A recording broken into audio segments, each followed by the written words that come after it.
Sec and cosec का graph एक साथ समझते हैं। हमें इसको बनाने के लिए हमें क्या-क्या चीज़ें रिक्वायरमेंट होती है।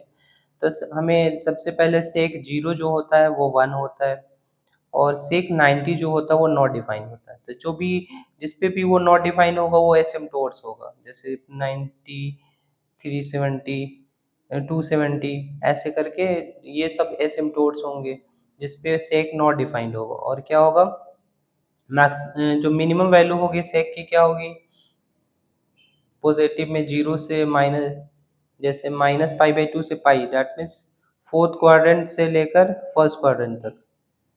इसकी जो मैक्सिमम वैल्यू होगी 1 होगी। तो 1 से मतलब 0 पे 1 है और सेक 0 क्या होता है, 1 होता है। यहाँ पे 1 हो गया और फिर ये वैल्यू क्या होगी, इंक्रीज ही होगी क्योंकि सेक की मिनिमम वैल्यू 1 होती है।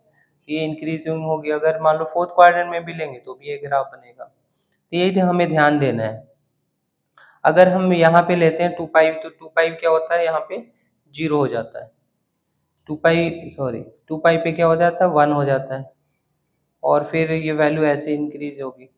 और फिर माइनस पाई बाई 2 से लेकर 3 पाई बाई 2 में ये नेगेटिव वैल्यू होती है, ऐसे ग्राफ बनेगा। मिनिमम जो इसकी मैक्सिमम वैल्यू है वो -1 होगा, फिर वो डिक्रीजिंग ही होगा।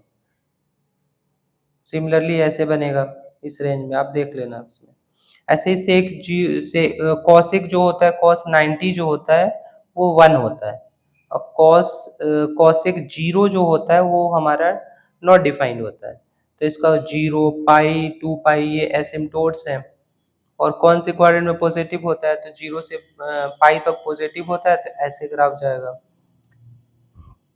फिर पाई से लेके 2 पाई तक नेगेटिव होगा, ऐसे ग्राफ जाएगा। और इसकी मिनिमम जो सबसे मैक्सिमम वैल्यू -1 होगी, उससे डिक्रीजिंग ही होगा फंक्शन।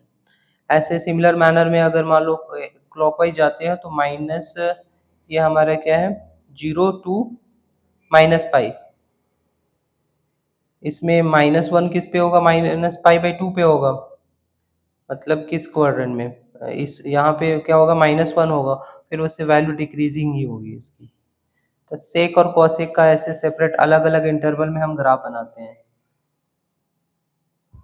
और एक चीज और ध्यान देना है, जैसे मान लो इसका सेक का हम एसिम्प्टोट्स क्या था, पाई बाई 2 और 3 pi by 2, minus pi by 2। ऐसे इसका एसिम्प्टोट 0 पाई 2 पाई माइनस पाई -2 पाई, ये इसके एसिम्प्टोट्स हैं। तो एसिम्प्टोट्स ध्यान रखना है कि उसको टच नहीं करना चाहिए। ऐसे जाएगा, ऐसे जाएगा, फिर ऐसे। तो ये कॉसेक और सेक का ग्राफ हो गया।